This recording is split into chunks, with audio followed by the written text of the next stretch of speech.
In a world of moral ambiguity, we are called to stand firm, champion truth, and light the way. Integrity is the cornerstone of a life that honors God, choosing truth not because it's easy, but because it's right. To live with integrity is to honor God in every decision, every word, and every action. Proverbs 10 verse 9 says, "Whoever walks in integrity walks securely, but he who makes his ways crooked will be found out."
In a world of moral ambiguity, we are called to stand firm, champion truth, and light the way.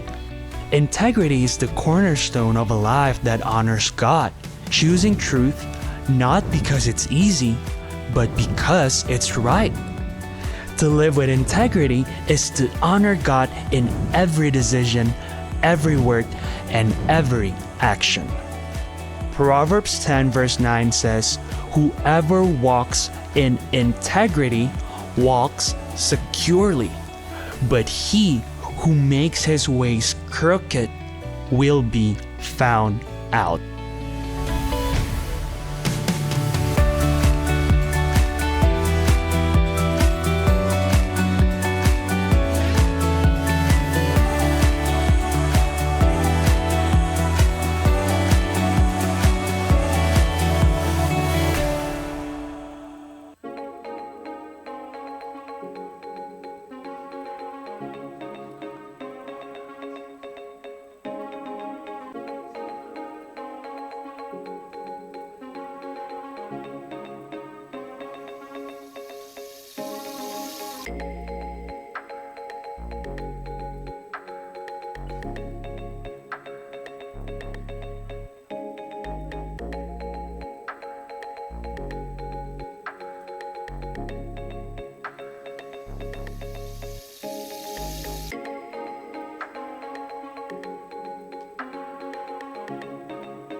Aman baterainya ya.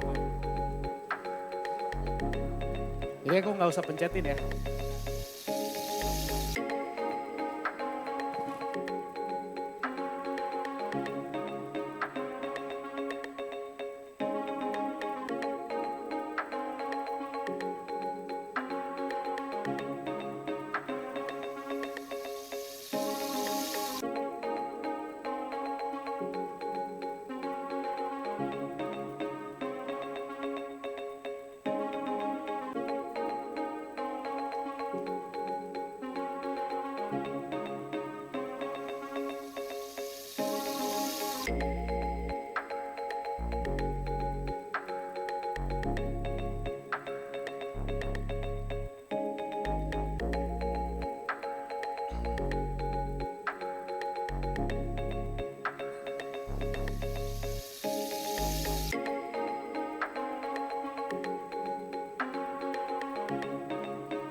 In a world of moral ambiguity, we are called to stand firm, champion truth, and light the way.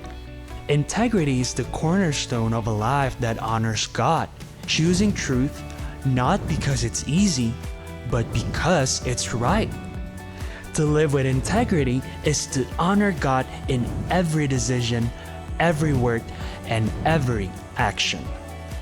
Proverbs 10 verse 9 says, "Whoever walks in integrity walks securely, but he who makes his ways crooked will be found out."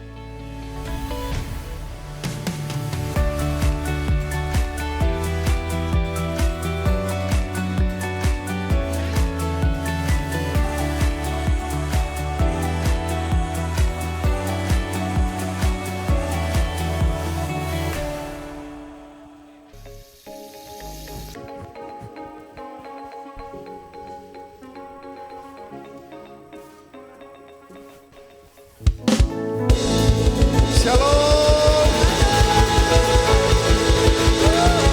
Haleluya. Senang sekali kita bisa kumpul bersama lagi di sini. Mari kita satukan hati, kita mau memuji Tuhan. Saya undang jemaat kita untuk bangkit berdiri. Kita mau naikkan, tinggikan namanya. Sebab dia adalah Raja yang hebat. Amin.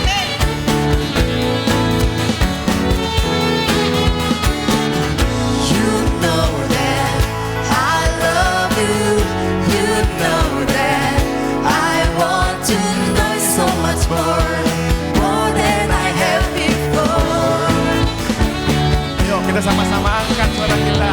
These words are from my heart. These words are not made up. I will live for you, and I am devoted to you.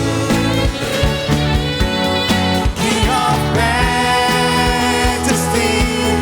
I have one desire, just to be with you, my Lord. Just to be with you, my Lord.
kita saatnya untuk masuk di dalam hadiratnya lebih dalam lagi dan lebih kuat lagi. Karena kita percaya dalam hadiratnya ada rasa sukacita yang besar. Amin. Masuk hadiratnya dengan hati bersyukur, masuk gerbangnya dengan pujian, bermasmurlah bagi Dia, nyanyikan nyanyian baru, bersukacita sekarang menyembah Dia. Masuk hadiratnya, Masuk hadiratnya dengan hati bersyukur, masuk gerbangnya dengan pujian, bermasmurlah bagi Dia, nyanyikan nyanyian baru, bersukacita sekarang, tinggikan ya Dia. katakan saat hati bersyukur.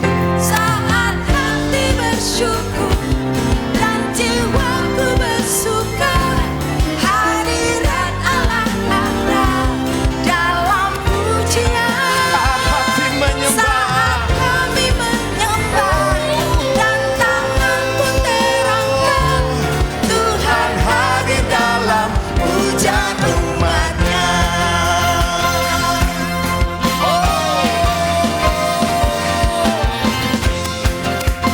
masuk hadiratnya dengan hati bersyukur. Masuk hadiratnya dengan hati bersyukur, masuk gerbangnya dengan pujian, bermasmurlah bagi Dia, nyanyikan nyanyian baru, bersukacita sekarang menyembah Dia. Hadiratnya, Masuk hadiratnya dengan hati bersyukur, masuk gerbangnya dengan pujian, bermasmurlah bagi Dia, nyanyikan nyanyian baru, bersukacita sekarang, tinggikan Dia. Saat hati bersyukur dan jiwa pun bersuka, hadirat Allah nyata dalam pujian. Saat kami menyembah dan tangan pun terangkat, Tuhan hadir dalam pujian umat-Nya. Saat hati bersyukur dan jiwa pun bersuka, hadirat Allah nyata dalam pujian. kami menyembah. Saat kami menyembah dan tangan pun terangkat, Tuhan hadir dalam pujian umat-Nya. Tuhan hadir dalam pujian umat-Nya. Tuhan hadir dalam pujian umat-Nya.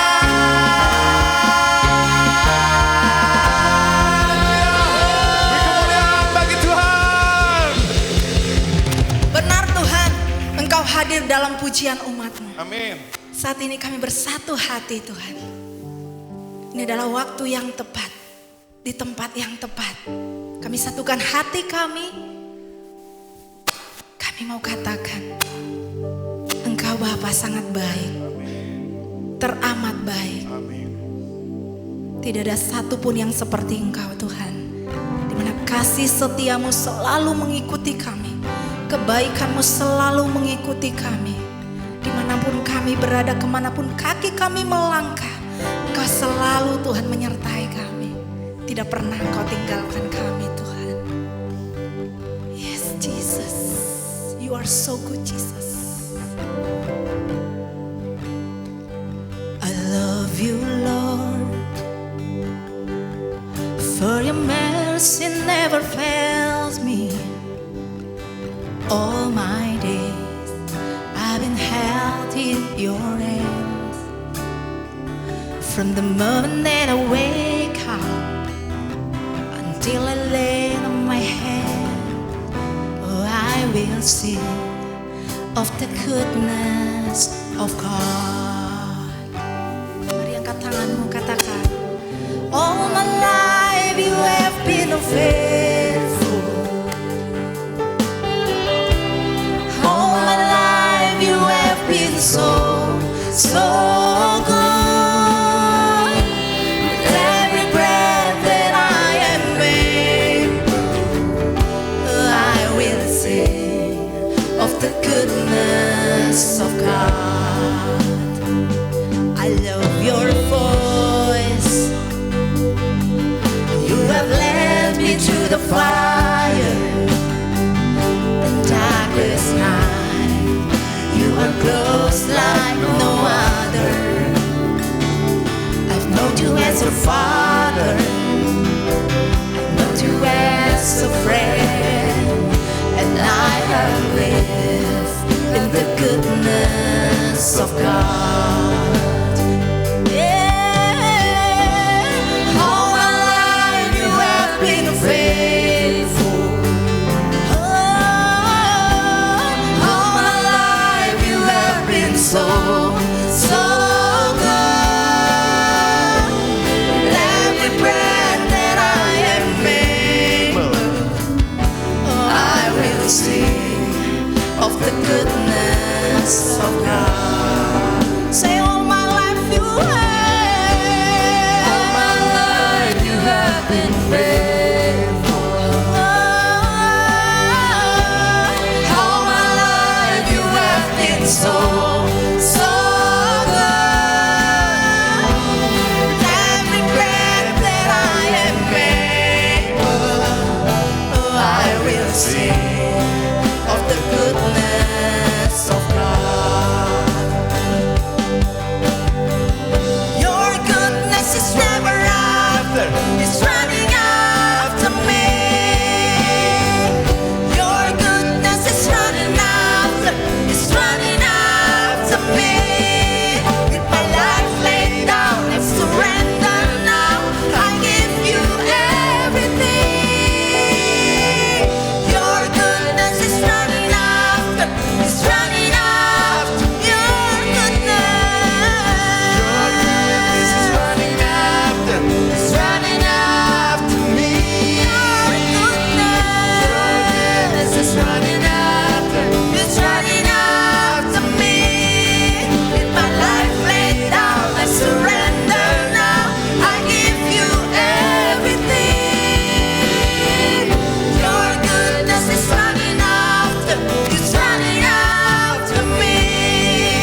merasakan kebaikan Tuhan. Kita yang merasakan kebaikan Tuhan, angkat suaramu, sembah Dia. Sembah Dia, Raja yang layak dimuliakan. Kami angkat tangan kami di hadapan-Mu ya Tuhan, sebagai tanda kami ingin selalu dekat dengan Engkau. Kami ingin selalu berada dekat Engkau. Sebagai tanda penghormatan kami kepadamu, kami angkat kedua tangan kami. Kami katakan Tuhan Yesus baik. Tuhan Yesus baik. Oh, Engkau baik Tuhan. Tak berkesudahan kasih setiamu. Tak berkesudahan kasih setia Tuhan. Sembah Dia, oh, Raja yang mulia, Allah yang perkasa, yang layak dimuliakan. Raja di atas segala raja, Tuhan yang maha kuasa, yang menyertai kami di sepanjang hidup kami. Layak Tuhan, Engkau Raja, Engkau Tuhan, Engkau sahabat yang baik. Engkau gembala yang baik Tuhan. Kau membaringkanku di padang rumput yang hijau. Kebaikan-Mu penuh bagi kami, dan jiwaku menyadari Kau sungguh baik. Kasih setia-Mu tak pernah tinggalkan kami.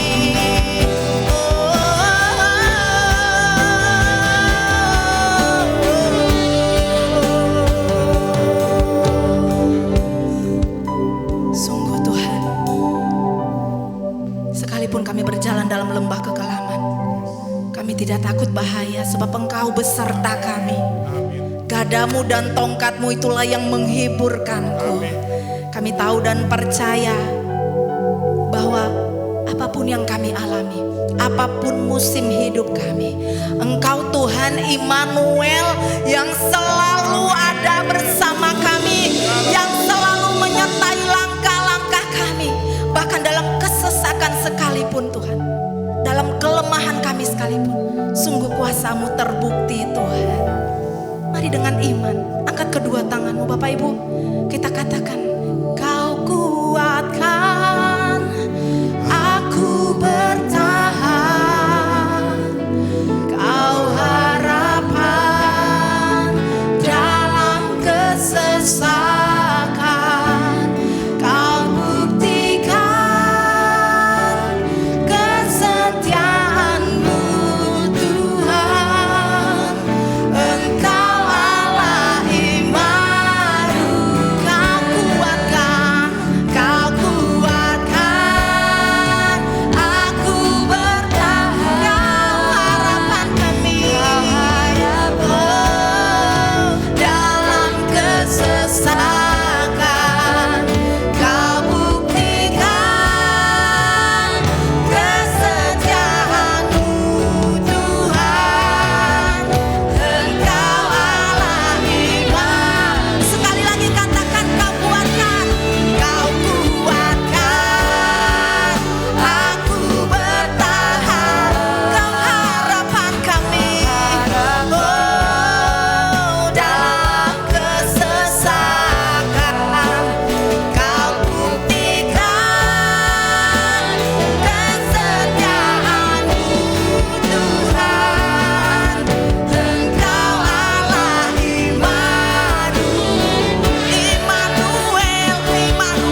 Immanuel, Engkau beserta dengan kami, Engkau mengurapi kami.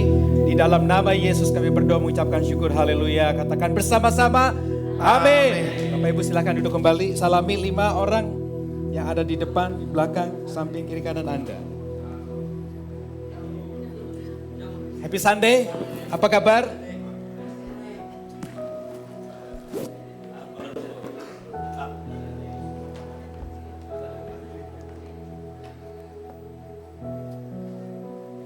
Baik, puji Tuhan, hari ini kita memasuki bulan yang baru, di bulan September. Dan topik yang terbaru untuk bulan ini adalah living in integrity.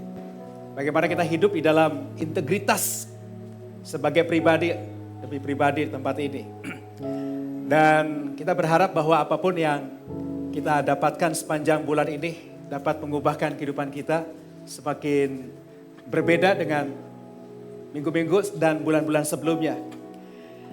Bulan ini kita belajar dari perspektif orang Gibeon dengan orang Israel di dalam Yosua pasal yang ke-9. Bagaimana kita bisa hidup di dalam integritas. Dan berita tentang kemenangan orang Israel telah didengarkan oleh semua raja-raja di seberang sungai Yordan. Dan saat itu bangsa Gibeon mendengarkan bahwa orang Israel telah bisa menaklukkan Yeriko dan kota Ai. Sampailah kita di Yosua pasal yang ke-9 ayat 3 sampai yang ke-4 dikatakan di dalam ayat itu. Tetapi orang-orang Gibeon dari bangsa Hewi sudah mendengar tentang apa yang dilakukan Yosua terhadap Yeriko dan Ai. Lalu mereka memutuskan untuk mengelabui Yosua dengan memuat di atas keledai mereka karung-karung tua dan kantong-kantong anggur yang buruk-buruk yang dibuat dari kulit. Dan sebagai bekal mereka menyiapkan hanya roti yang sudah kering dan berjamur. Dan sampai di sini pada akhirnya Yosua membuat perjanjian dengan orang Gibeon yang datang untuk mengelabui, menipu, membohongi Yosua dengan orang Israel. Dan Yosua dan orang Israel menerima orang Gibeon ini dengan menunjukkan bahwa mereka itu orang miskin, orang yang sudah terlalu jauh melakukan perjalanan. Lalu kemudian Yosua menerima mereka, membuat sebuah ikatan perjanjian tanpa bertanya kepada Tuhan. Seolah-olah kalau ketika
kehidupan yang tidak sesuai antara apa yang dikatakan dengan apa yang diperbuat. Gak ada yang sinkron. Ada kompromitas di situ, di mana orang Israel menerima perjanjian orang Gibeon tanpa tanya Tuhan. Dan di situ kita melihat dalam ayat yang sudah kita baca ada tipu-tipu, ada penipuan, ada pengelabuan. Sehingga Yosua menerima mereka tanpa berpikir panjang dan tanpa berdoa kepada Tuhan. Judul sharing saya hari ini saya akan berikan judul Walk the Talk. Ya, saya yakin kalau teman-teman, Bapak Ibu yang sering mengikuti banyak seminar, mungkin kata ini tidak asing. Walk the talk, melakukan apa yang dikatakan. Melakukan apa yang selaras antara hati, pikiran dengan perkataan. Ada banyak kehidupan kita sudah tahu banyak kebenaran firman Tuhan, sudah tahu banyak kehidupan yang memerdekakan kita, tetapi hati dan pikiran bahkan perkataan kita nggak relate, nggak sama, nggak sesuai, nggak sinkron. Dengan bahasa yang gampang dicerna adalah luar dan dalam kehidupan kita mesti sama. Bilang kiri kanannya, luar dalam mesti sama. Jadi apa yang ada di dalam diri kita, apa yang kita terima daripada Tuhan, lalu kemudian kita mau expose keluar, kita mau tunjukkan keluar, maka apa yang ada di dalam kita dan apa yang kita nyatakan keluar itu mesti sama. Jadi kita belajar bahwa kita melihat kehidupan dari orang Israel melakukan kompromitas. Kompromi dengan kehidupan orang-orang yang diterima oleh mereka. Jadi kita belajar untuk hidup tanpa kompromi. Ada seorang atlet, pemain tenis profesional dari Amerika namanya Andy Roddick. Dia merupakan pemain tenis profesional nomor 1 di Amerika yang berulang kali selalu memenangkan pertandingan. Dan di tahun 2005 dia mengikuti sebuah pertandingan di The Italia Master Tennis Tournament di Roma. Lalu kemudian dia berhadapan dengan seorang pemain yang sangat profesional, namanya Ferdinand Verdasco. Nah, satu saat ketika Verdasco ini memukul bolanya, bola itu akhirnya dinyatakan oleh hakim garis bahwa bola itu keluar. Sehingga Roddick memenangi pertandingan itu. Tapi Roddick tahu bahwa bola itu sebetulnya tidak keluar dari garis. Roddick tahu bahwa bola itu masuk sebetulnya. Cuman wasit tidak melihat, penonton juga tidak lihat, semua orang tidak lihat, yang hanya tahu, yang melihat bahwa bola itu masuk adalah Roddick sendiri. Bahkan hakim garis membuat keputusan bahwa bola itu tidak masuk. Nah, singkat cerita akhirnya Roddick berpikir bahwa ini udah gak benar. Dan akhirnya dia menyatakan kepada wasit bahwa sebetulnya pukulan bola yang dipukul oleh Verdasco itu sebetulnya masuk.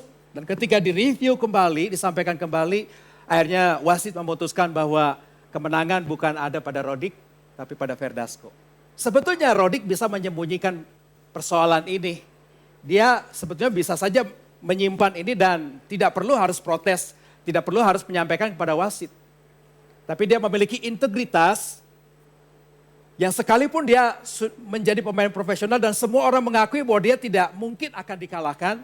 Tapi karena bolanya Verdasco itu masuk, nah dia mengakui bahwa yang menang adalah Verdasco.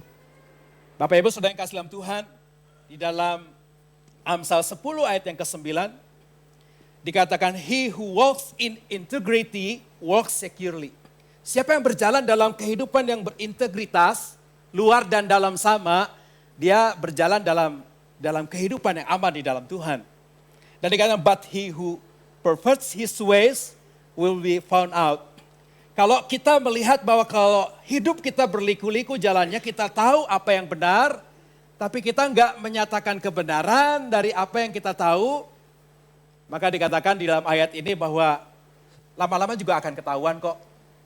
Jadi ada banyak peristiwa yang saya alami, dengan beberapa teman-teman alami, ketika saya tahu itu tidak sesuai dengan apa yang dia tahu benar, tapi dia menyimpan semuanya dan menganggap bahwa orang tidak tahu padahal sebenarnya tahu. Saya hanya bilang begini, tunggu waktunya saja, lama-lama juga ketahuan. Bicara integrity, bicara juga yang disebut namanya karakter. Sehingga yang disebut namanya integrity dalam etimologinya, asal usul integrity itu adalah integer. Dalam bahasa Latin, dalam bahasa Yunaninya itu adalah alits. Dan kalau kita terjemahkan ini artinya adalah integrity itu bicara tentang keutuhan kehidupan kita. Wholeness, lengkap. Kita menerima kebenaran firman Tuhan, kita menerima value yang benar dalam kehidupan kita simpan dalam kehidupan kita sekali waktu nanti kita akan sampaikan kepada orang dengan apa yang nilai-nilai yang sudah kita miliki di dalam. Integrity itu juga bicara tentang kejujuran. Nanti sepanjang bulan ini kita akan belajar tentang hal itu. Integrity juga bicara tentang tidak kompromi. Sekalipun kita tahu bahwa sebetulnya itu salah, tapi kita menganggap hal yang salah itu menjadi benar buat kita. Integrity juga bicara tentang dapat dipercaya. Integrity juga menunjukkan bahwa kita adalah orang yang sungguh-sungguh.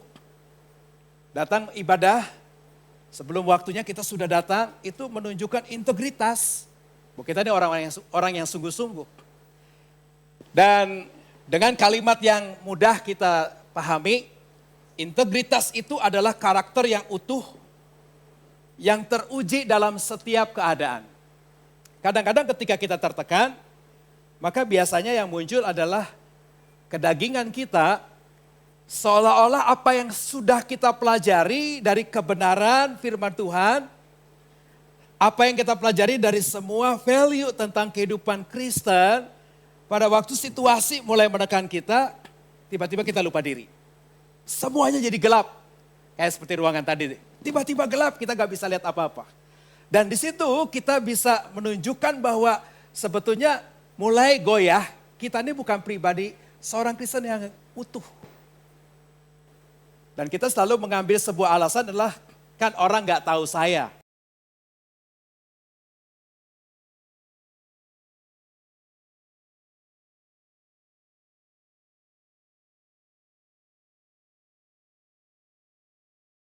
Bicara tentang orang itu disorot. Alkitab katakan kita ini terang. Kalau terang itu berada di atas posisinya.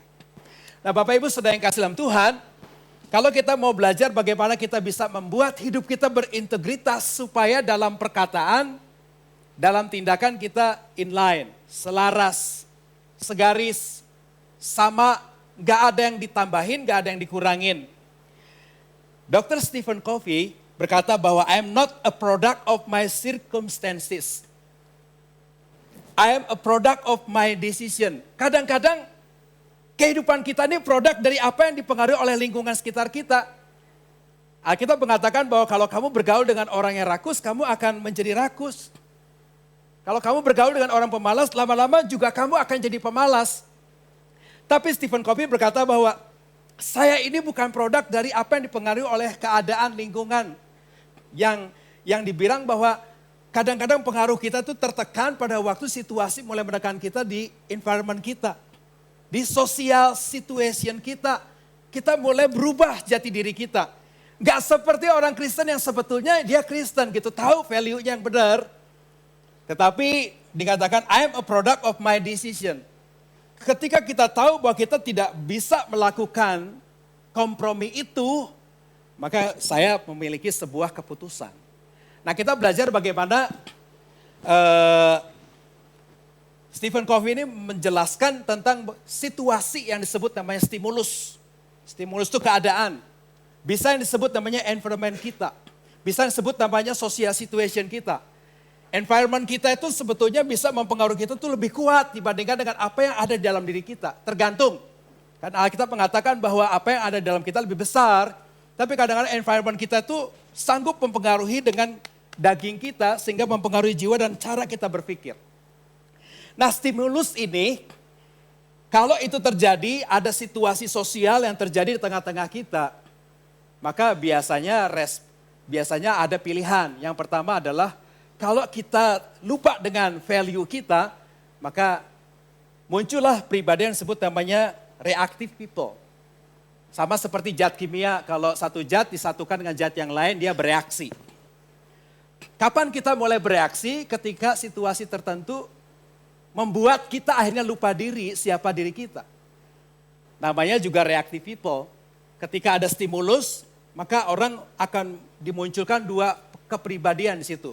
Muncul dia adalah orang yang reaktif, atau dia adalah orang yang respons. Dan dari keadaan stimulus itu akan melahirkan yang namanya respon. Inilah yang diharapkan. Responnya baik.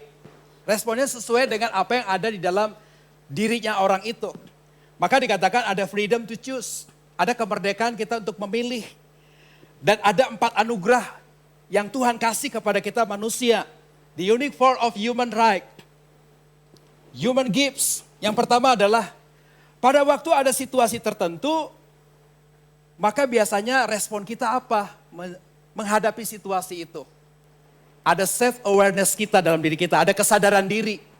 Contoh misalnya begini. Pada waktu ada keadaan yang membuat kita harus melakukan sesuatu yang baik, tapi keadaan itu dalam situasi sosial men-trigger kita untuk melakukan yang tidak baik. Maka self-awareness kita, kesadaran diri kita mulai berkata, kayaknya ini gak benar.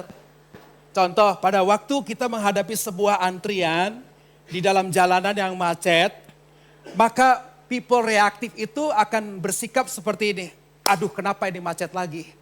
Mestinya polisi itu ada di sini. Mestinya jalannya diperlebar. Mestinya. Ini people reaktif namanya.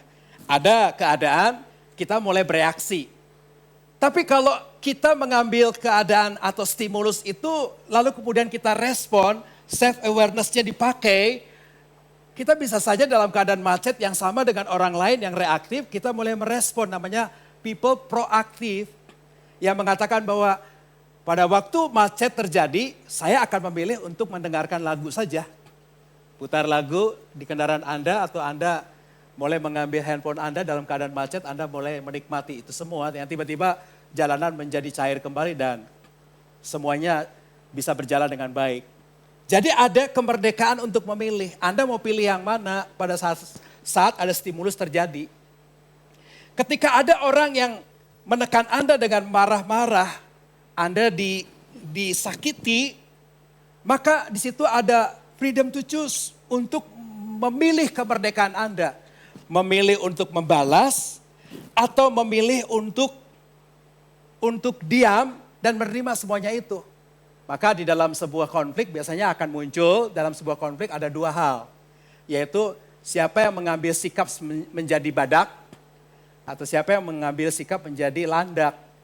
Kalau ketika ada satu situasi, biasanya konfrontasi mulai muncul, reaktif mulai muncul. Orang yang reaktif itu menjadi badak, dia menyerang terus dengan culaknya. Pokoknya gue gak boleh kalah. Orang itu mesti tahu, saya ini siapa. Nah itu people reaktif. Tapi pilihan yang kedua adalah, ya udah saya memilih untuk mundur. Jadi landak. Landak itu kan tubuhnya berduri. Kalau dia bisa mundur, dia bisa bersembunyi, dia tidak mau untuk melakukan pendekatan lagi, maka landak itu punya duri-duri. Duri-duri itu menyakitkan, sehingga kalau ditanya, sorry ya saya minta maaf. Ya sebetulnya kamu begini, jadi dia tidak menyerang tapi dia menyakiti dengan kata-kata, itu landak. Kebanyakan pilihan ini jatuh pada masing-masing di antara kita mungkin begitu, jadi landak atau jadi badak. Saya yakin kita akan jadi Kristus, amin. Dan yang kedua adalah kalau ada stimulus terjadi, respon kita akan mengambil sebuah pilihan kemerdekaan adalah imajinasi, imagination. Bayangkan kalau anak sekarang berbuat salah, terus saya tekan dan saya marahin dan saya pukul, lalu kemudian saya tampar. Sebelum itu terjadi, bayangkan dulu. Ntar kalau anak ini dipukul, ditampar, memang emosi terluapkan semuanya pada situasi itu. Tetapi nanti bagaimana kalau sudah kejadian ini dilakukan? Nah itu yang disebut namanya pakai imajinasi kita. Bayangkan kalau saya begini kan gimana nanti? Kalau saya perlakuan begini memang emosi saya terlampiaskan. Tapi kira-kira bisa dibayangkan gak sebelum peristiwa itu kita lakukan? Jadi ketika ada stimulus respon kita apa? Bayangkan dulu. Conscience, gunakan hati nurani kita. Listening to our language. Kadang-kadang Tuhan bicara di dalam hati nurani kita dan menahan kita jangan lakukan itu. Tapi kadang-kadang itu kalah dengan kedagingan kita. Oh gak bisa, saya gak bisa diperlakukan seperti itu. Jadi ketika ada kondisi tertentu, ketika kita mulai disalahkan, lalu kemudian kita langsung segelar melakukan reaksi untuk bisa membalaskan. Tetapi Tuhan berikan kepada kita hati nurani, conscience, independent will. Kita juga punya kebebasan yang bebas. Dalam surat penggebalan terakhir yang dituliskan oleh Paulus kepada Timotius, kita melihat di dalam 2 Timotius 2 ayat 1-6, saya bacakan ayat ini. Paulus telah memberikan gambaran yang jelas kepada kita. Sebab itu, hai anakku, jadilah kuat oleh kasih karunia Kristus Yesus. Ini merupakan jadilah kuat kata perintah yang bentuknya pasif. Dalam bahasa Yunaninya endunamao. Endunamao itu adalah menjadi kuat, menjadi berani dengan bantuan dari Tuhan. Kita gak bisa kuat, kita gak bisa berani kalau Tuhan gak bantu kita. Dan itu sebabnya Paulus berkata kepada Timotius, jadilah kuat dengan bantuan Tuhan. Artinya begini, kamu akan jadi kuat kalau kamu submit kepada Tuhan. Kamu akan jadi kuat kalau kamu terhubung, connecting dengan Tuhan. Kamu akan menjadi berani kalau kamu pegang Tuhan. Dan di dalam ayat yang kedua dikatakan, apa yang telah engkau dengar daripadaku di depan banyak saksi, percayakanlah itu kepada orang-orang yang dapat dipercaya yang juga cakap mengajar orang lain. Ayat yang ketiga, ikutlah menderita sebagai seorang prajurit yang baik dari Kristus Yesus. Seorang prajurit yang sedang berjuang tidak memusingkan dirinya dengan soal-soal penghidupan. Supaya dengan demikian ia berkenan kepada komandannya. Seorang olahragawan hanya dapat memperoleh mahkota sebagai juara apabila ia bertanding menurut peraturan-peraturan olahraga. Seorang petani yang bekerja keras haruslah yang pertama menikmati hasil usahanya. Bapak Ibu saudara yang kasih dalam Tuhan, bagaimana kita bisa digerakkan oleh nilai-nilai yang sudah tertanam dalam diri kita. Kita akan melihat di sini ada metafora tiga yang diungkapkan oleh Paulus kepada Timotius dalam ayat ini. Ada metafora tentang soldier, athlete, lalu kemudian farmer. Prajurit, olahragawan, dengan petani. Nah, kita melihat yang pertama soldier, prajurit, tentara. Siapa sih tentara yang dilukiskan oleh Paulus? Kenapa Paulus memberikan tiga metafora ini? Karena ini menyiratkan bahwa identitas, integritas kita tuh ada di dalam tiga metafora contoh ini sebetulnya. Mari kita lihat yang pertama. Soldier itu kalau kita lihat tentara. Tentara biasanya adalah orang yang sangat berani berbuat benar. Lakukan apa yang benar, bukan apa yang mudah. Kita belajar bahwa kalau tentara itu selalu melakukan apa yang benar. Sehingga kita bisa mengambil satu prinsip dari ayat ini adalah lakukan apa yang benar, bukan apa yang mudah. Tapi manusia kadang-kadang mampu melakukan apa yang mudah, tapi untuk melakukan apa yang benar masih pikir panjang. Tentara juga biasanya digambarkan adalah pribadi yang punya pengabdian yang penuh. Ya, kalau lihat tentara kepada komandannya langsung siap salah, siap benar, siap lapar, siap makan. Selalu pakai siap di depannya. Pengabdiannya penuh sekali kepada komandan.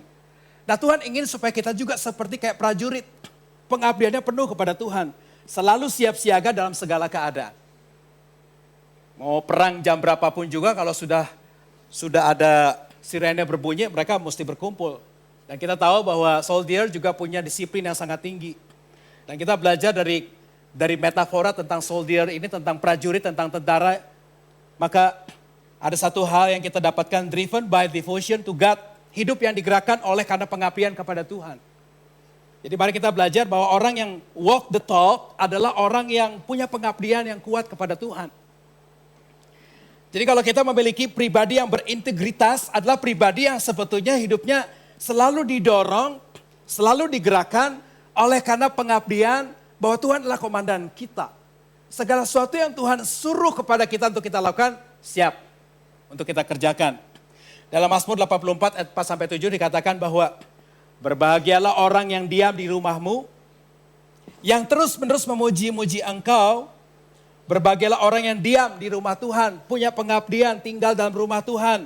Berbahagialah manusia yang kekuatannya di dalam engkau, kekuatannya harus di dalam Tuhan.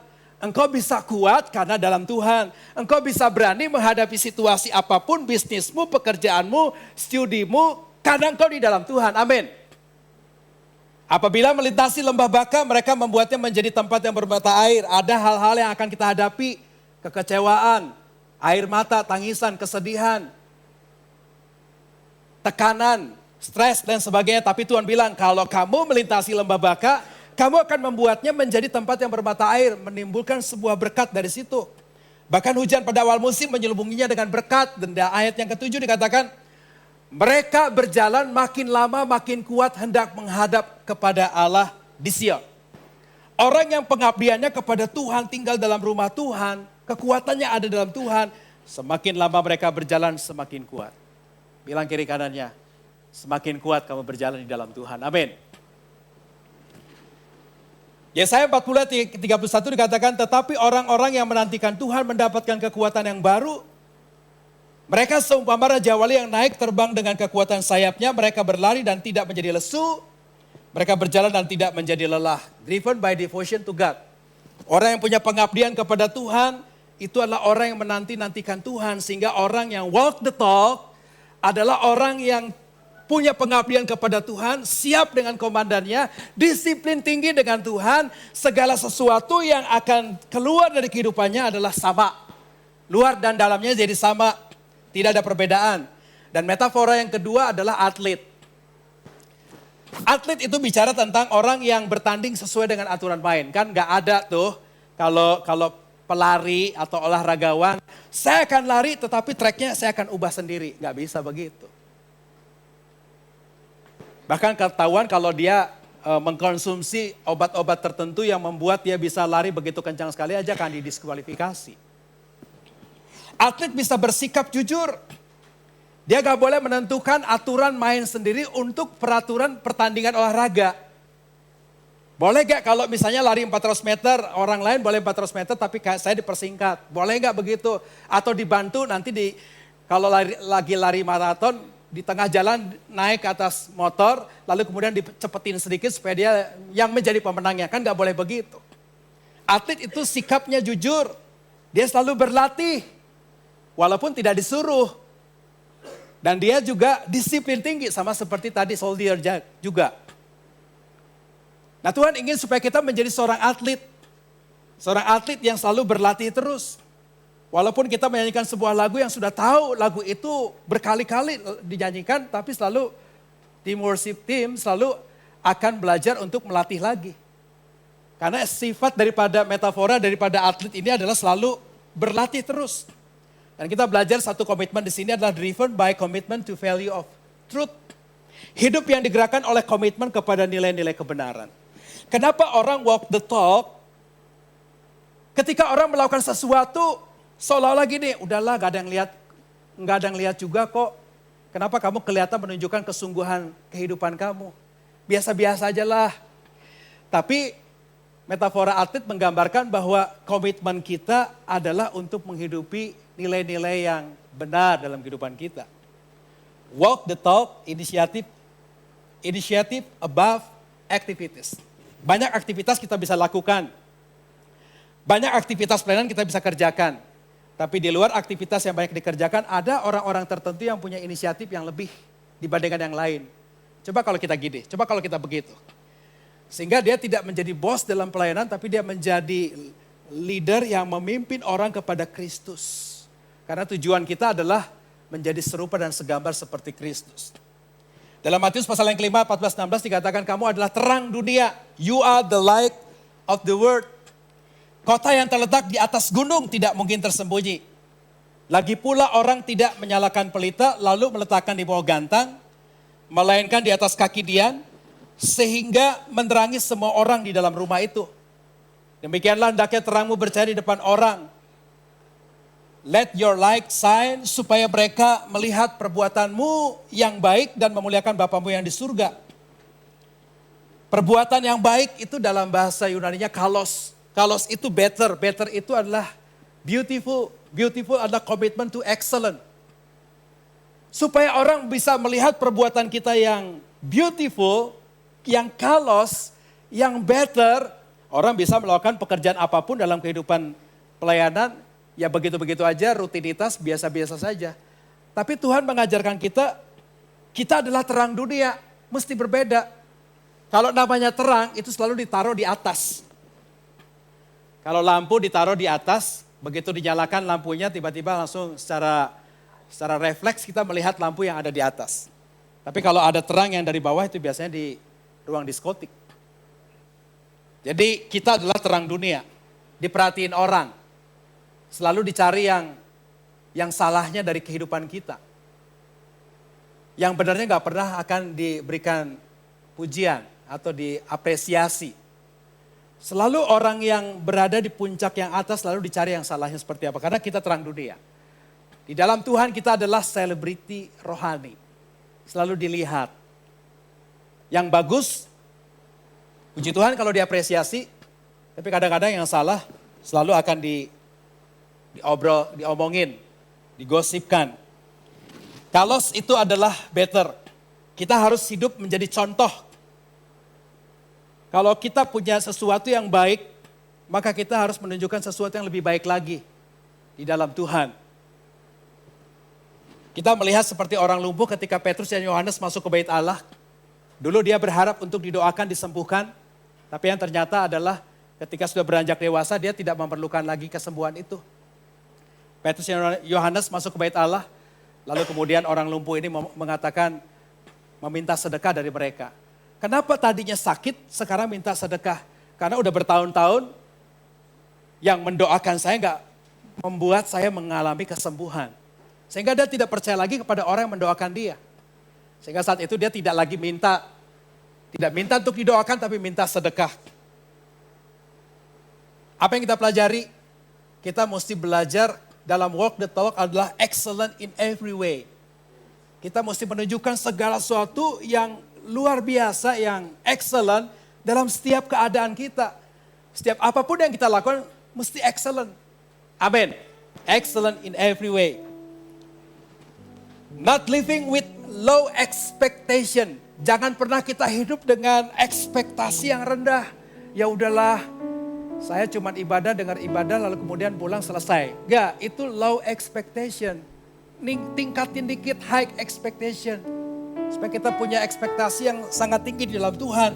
Ya, kalau dulu antusiasnya dengan panggilan daripada Tuhan, sekarang udah biasa-biasa. Kalau dulu suka berdoa sungguh-sungguh, sekarang udah biasa lagi. Kalau dulu sungguh aktif untuk melayani Tuhan, sekarang udah biasa. Kalau dulu penuh inisiatif dengan melakukan berbagai hal yang mesti kita kerjakan, sekarang sudah sekadar aktivitas. Bapak Ibu Saudara yang kasih sama Tuhan, stop untuk mendowngrade diri kita. Tuhan sudah taruh kita menjadi terang dunia, jangan downgrade lagi, jangan turunkan. Stop untuk bilang gak mau, saya gak layak. Gue ini mah kayak begini, udah gak bisa dirubah. Saya orangnya introvert banget. Ya udahlah terima apa adanya, gak bisa begitu. Stop untuk ngomong tidak layak. Stop ngomong untuk saya ini orangnya begini. Di dalam Tuhan Anda sudah baru, amin. Dan yang ketiga kita belajar dari kebenaran ini, driven by a strong self-image. Belajar untuk hidup digerakkan oleh citra diri yang kuat supaya walk the talk-nya adalah faithfulness above success. Faithfulness above success. Kalau orang mengejar rutinitas untuk sukses, untuk berhasil. Tapi kita di dalam Tuhan bukan karena kita mengejar kesuksesan, tapi kita faithfulness. Kita setia, kita taat. Sehingga kita mengalami dalam ketaatan kita, dalam kesetiaan kita kepada Tuhan, maka semuanya itu melebihi, pasti suksesnya akan terjadi. Amin. Dan yang terakhir, metafora yang ketiga adalah petani, farmer. Kalau kita lihat petani itu orangnya pekerja keras. Image petani itu adalah orang yang kerja keras. Kalau petani lagi cangkul sawahnya, kan dia tidak akan bilang sama orang yang lalu lalang pakai kendaraan di jalanan yang dia lagi ada di ladang sawahnya. Weh, gue lagi nyangkul nih, kasih dong tepuk tangan sama saya, kan gak begitu. Kalau ada petani yang minta begitu ditepuk tanganin karena dia bekerja mencangkul sawahnya atau ladangnya, itu berarti petani jam 7 lewat 5 menit. Tuhan ingin supaya apapun yang kita lakukan, walk the talk, kita gak berharap untuk meminta pujian dari orang. Kamu luar biasa, keren, mantap.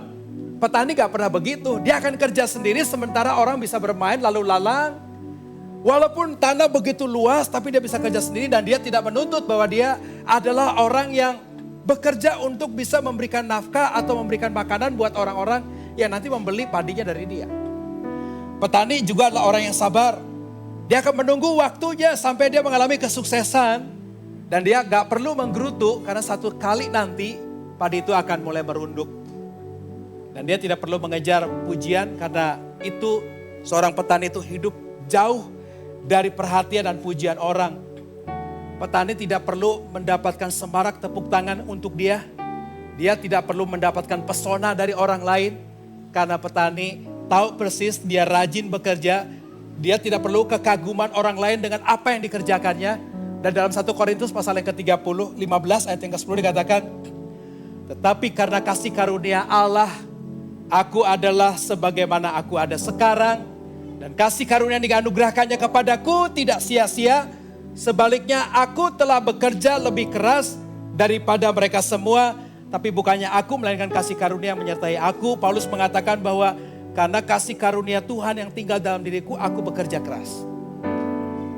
Kerja keras dalam arti yang sesungguhnya adalah apa yang sudah saya dapat, kebenaran firman Tuhan yang saya dapat, nilai values yang sudah kita dapat dalam kehidupan kita, sekali waktu dalam keadaan apapun, tekanan apapun, itu sanggup untuk bisa mengekspos siapa diri saya. Walk the talk, luar dan dalam sama, selaras, nggak berbeda. Kalau hari ini kita adalah anak-anak Tuhan, ucapannya, perkataannya, pikirannya, semuanya relate dengan apa yang menjadi kebenaran firman Tuhan. Amin. Kita berdoa. Oh. Mari kita bangkit berdiri.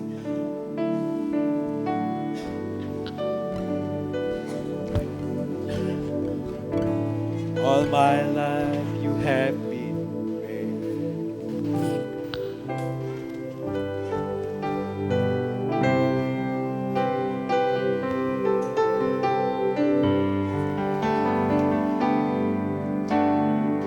Tuhan, terima kasih. All my life you have been faithful. All my life you have been so good. With every breath that I am able, I'm gonna sing of the goodness of God. Once again, all my life, my life you have been faithful. All my life, All my life you have been so good. every breath that I am able, I'm gonna sing of your goodness of God. I'm gonna sing of your goodness of God. I will sing Of your goodness of God. Mari kita akan masuk dalam perjalanan kudus. Bagi seluruh jemaat yang sudah mengambil roti, bisa mempersiapkannya. Apabila jemaat yang belum mengambil roti, bisa menggunakan tangannya. Dan kita akan secara mempersiapkan. Ada yang belum? Semua sudah. Saya percaya kita semua diberkati, kita semua dilindungi dengan kelimpahan yang begitu luar biasa.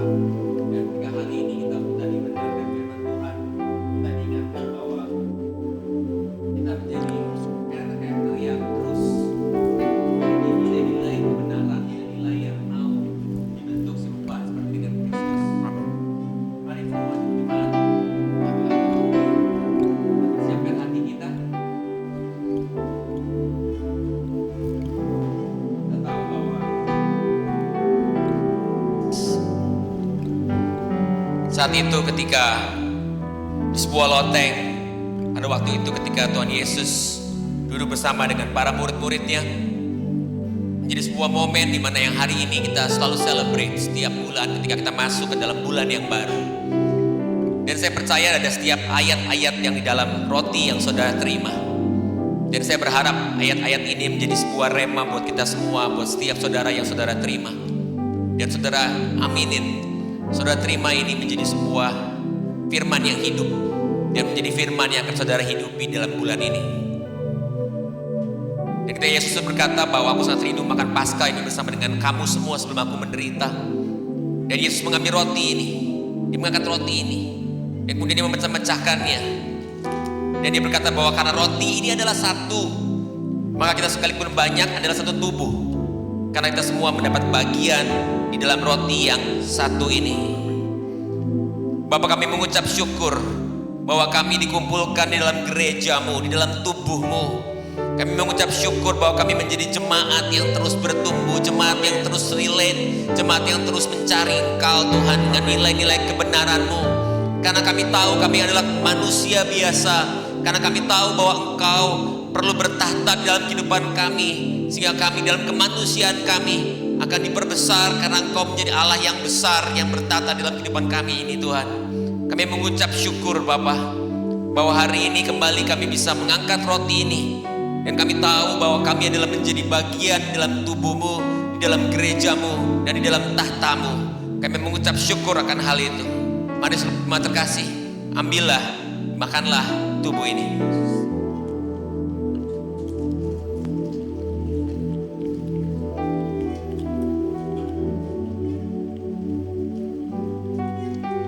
Mari kita mengangkat cawan ini lebih tinggi dari kepala kita. Dan kemudian Yesus melanjutkan mengambil cawan ini dan berkata, ambillah ini dan bagikanlah di antara kamu. Jadikanlah cawan ini sebagai peringatan dan ucapan syukur, sebagai sebuah persekutuan dengan Kristus. Bapak, kami mengucap syukur bahwa di tangan kami ada anggur yang menjadi simbol sebagai darah-Mu yang ditumpahkan bagi darah perjanjian yang menjadi sebuah ikatan antara kami, jemaat-Mu, mempelai-Mu dengan Engkau sendiri. Kami mengucap syukur bahwa setiap waktu kami siap Tuhan untuk menjadi mempelai-Mu, bahwa kami Tuhan waktu demi waktu ini untuk terus diingatkan bahwa kami memiliki ikatan dengan Engkau, bahwa kami Tuhan untuk selalu sadar untuk dalam kehidupan kami untuk tidak melenceng ke kiri dan ke kanan. Kami mengucap syukur sekali lagi buat setiap hal yang terjadi di dalam kehidupan kami. Ada kelimpahan demi kelimpahan yang terjadi. Kami mengucap syukur akan semuanya. Kami tahu bahwa ada kesehatan, ada kesejahteraan, ada sukacita, ada damai sejahtera yang ada di dalam kehidupan kami karena Engkau sendiri bertahta Tuhan. Kemudian Yesus berkata, inilah darahku, darah perjanjian yang ditumpahkan bagi banyak orang. Mari kita meminumnya.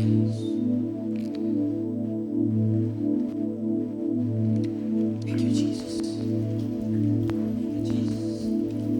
Kau kuatkan aku bertahan, Kau harapan dalam kesesakan,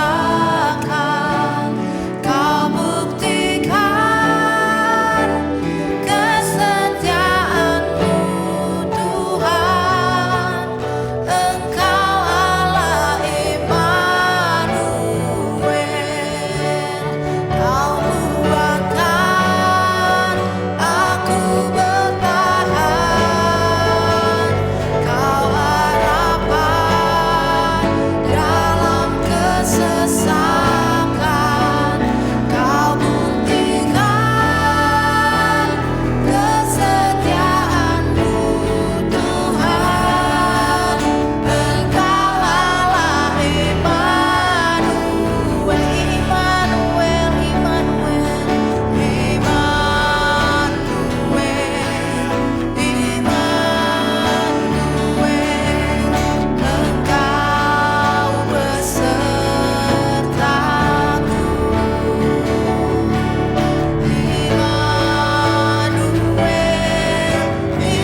kehidupan kami. Hari ini kembali kami diingatkan akan perjamuan kudus Tuhan.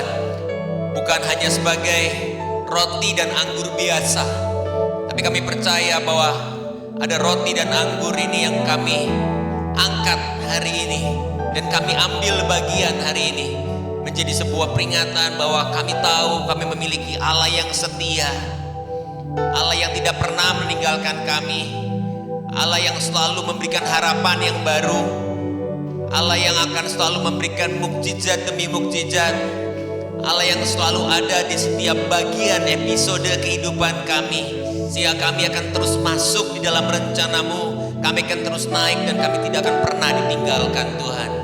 Bapa, kami mengucap syukur sekali lagi buat setiap hal yang boleh terjadi dalam kehidupan kami. Dan tanpa terasa kami akan masuk lebih lanjut lagi di tahun 2024 ini, memasuki sampai ke akhir tahun nanti. Dan kami percaya kami akan terus mengalami kelimpahan demi kelimpahan. Terima kasih Tuhan, thank you Jesus. Dan seluruh jemaat katakan, amin. Silakan duduk untuk mendengarkan pengumuman.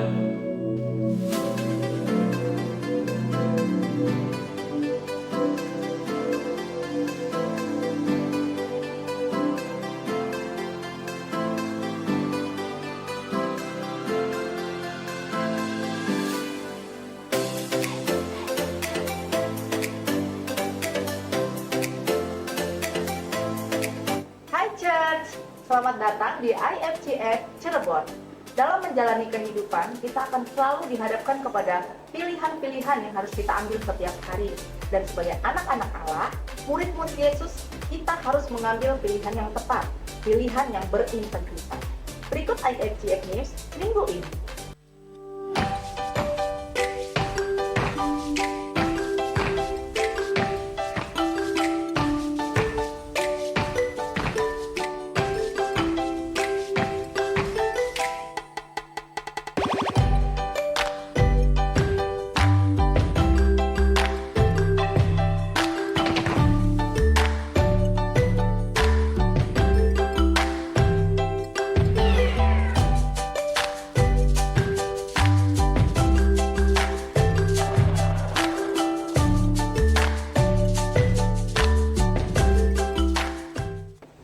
Mari jemaat IFCF kita bersama-sama memuji dan menyembah Tuhan dalam Worship Night bersama Frankie Kuncoro and the Repeat yang akan diadakan pada tanggal 15 sampai 16 Oktober nanti, bertempat di Cahaya Ballroom and Convention Hall. Jangan lupa ajak keluarga, saudara, dan teman untuk bersama-sama menyembah.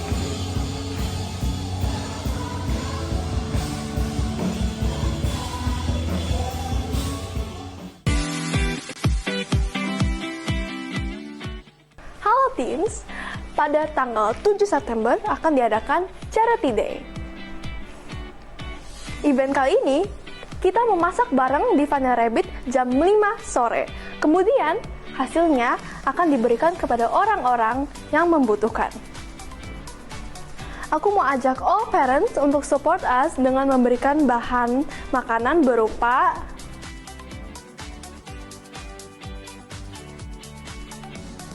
untuk parents yang tergerak, boleh info ke Kakak Selfie ya. Setiap sumbangan sangat berarti untuk memberkati orang yang tidak mampu. Mari kita beri yang terbaik ya. God bless you.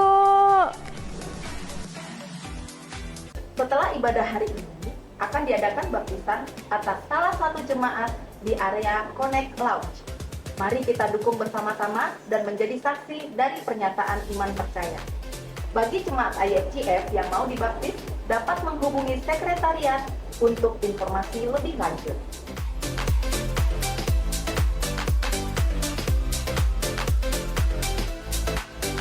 Mari kita siapkan persembahan kita kepada Tuhan.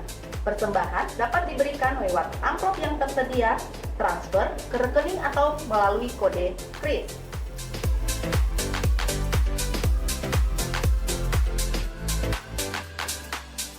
Mari kita miliki integritas dalam menghadapi setiap keputusan yang perlu diambil.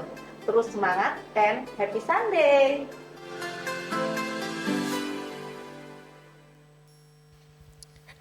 Mari kita bangkit berdiri dan kita akan mengakhiri ibadah kita.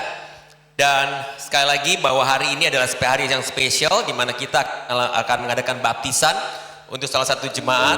Dan saya berharap seluruh jemaat setelah selesai dari keluar dari ruangan ini, kita akan langsung berkumpul di depan di Connect Lounge yang bagian yang ada kolam. Ya, kita akan sama-sama mendukung untuk saudara yang akan dibaptis hari ini. Dan jangan ambil makanan dulu, tenang aja, pasti akan kebagian. Ya, kita sama-sama dukung, kita doakan untuk yang dibaptis, dan sama-sama kita menjadi saksi, oke, bahwa ada kemenangan terjadi lebih lagi hari ini. Amin. Dan hari ini kita akan menutup kebaktian kita hari ini. Dan sekali lagi setelah baptisan kita akan sama-sama bisa berfellowship bersama di lounge depan.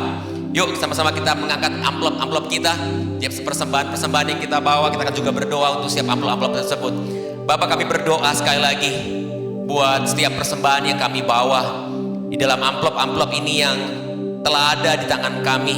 Kami berdoa biar kiranya Tuhan Kau berkati pembendaraan kami Tuhan, karena kami tahu setiap apa yang kami lakukan, apa yang setiap kami usahakan, biarlah kiranya Engkau sendiri Tuhan yang ikut campur tangan. Ajar kami untuk berserah Tuhan, ajar kami Tuhan untuk memiliki Tuhan hati untuk terus mau setia bersama dengan Engkau. Bapak, kalau ke tangan kami ini ada persembahan hari ini khususnya di mana minggu pertama kami membawa perpuluhan kami Tuhan ke dalam rumah-Mu.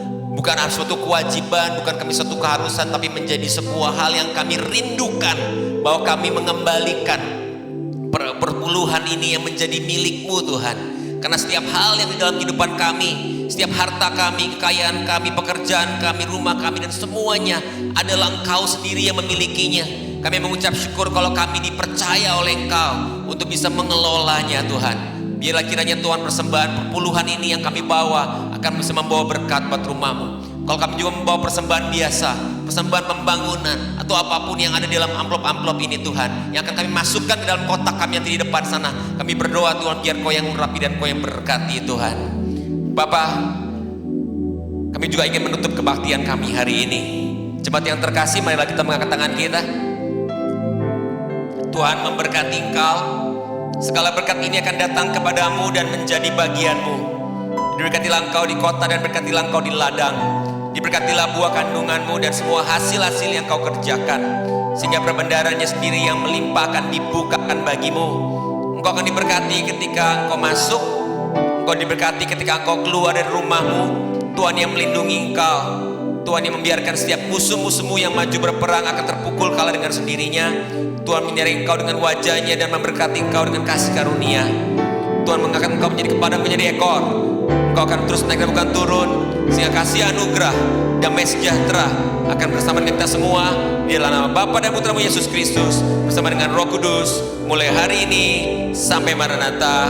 Amin. God bless you. Happy Sunday. Thank you Tuhan.